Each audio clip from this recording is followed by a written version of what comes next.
Back to Squawk on the Street, Rick Santelli here.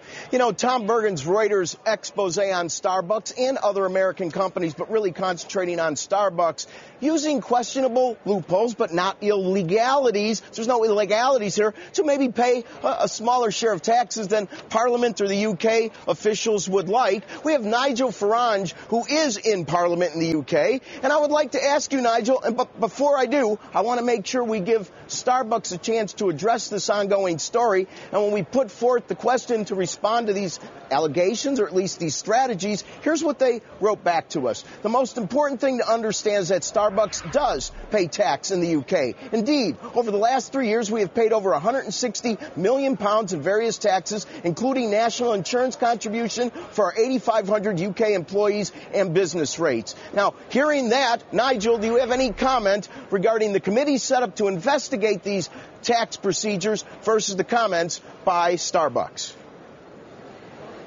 Well, Starbucks is spinning it their way. Of course they would, wouldn't they? But there's a big point everyone's missing in this. I know it looks hypocritical and wrong for a company that always plays it out on the world stage, hey, we're the good guys and we buy fair trade products and everything else. But here is the point that everybody is missing. And I think left-wing politicians are missing it. I think Reuters are missing it. Far from it being not just illegal to do what Starbucks are doing, actually here in Europe they're encouraged to do it. Because what the European Union has done, and it's also involved 3 other states, is they've deliberately set up a corporate tax structure that says you can buy and sell and make profits and trade in 29 countries, but you only have to pay tax in the country where you're brass plated. And this was a completely deliberate attempt, because remember, politically what's going on over here is they're trying to create a United States of Europe. And so what we now have is a big game of tax arbitrage that is going on in Europe. So Starbucks buy their coffee beans through a company in Switzerland, and they're due to pay their tax there. Google, who do huge business in the UK, pay corporation tax in Ireland, who've got a very low competitive corporate tax rate. So, frankly, there's no point having a committee of inquiry. These are the rules that were set up by our lords and masters here in Brussels.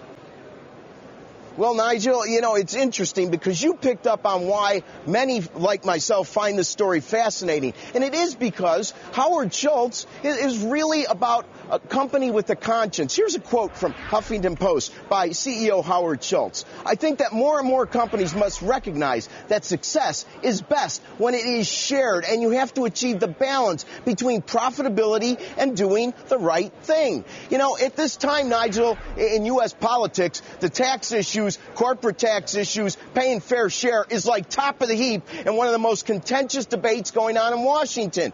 Do you think Howard Schultz is disingenuous in his activity in the UK? I don't want to put words in your mouth. Well, what do you think about his social conscience versus what he's doing with tax policy?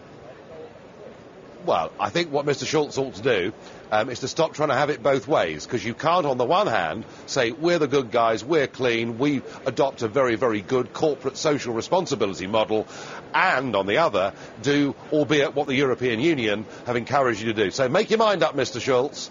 Either be the good guy, pay UK taxes, or stop selling the world this story that you are, such a wonderful man, and go on making the biggest corporate profit you can. You can't do both.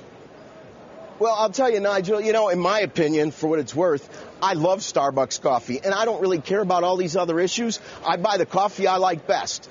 I don't open up any other frontiers to this, so it really isn't me. But it is a big story, and I guess the final question I'm going to ask you is, how intense is this? In other words, are we talking, and they're not the only company, you brought up Google, there's others, McDonald's, but maybe to a lesser extent. How much money are we talking that you could collect if some of these rules were changed, in your opinion?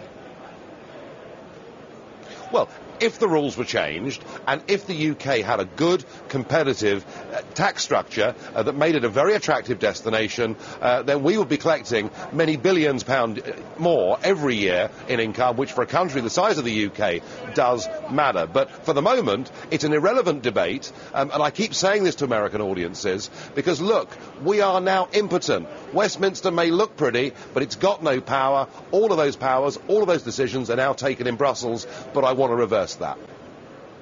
Nigel, thank you for being our guest. Carl, back to you.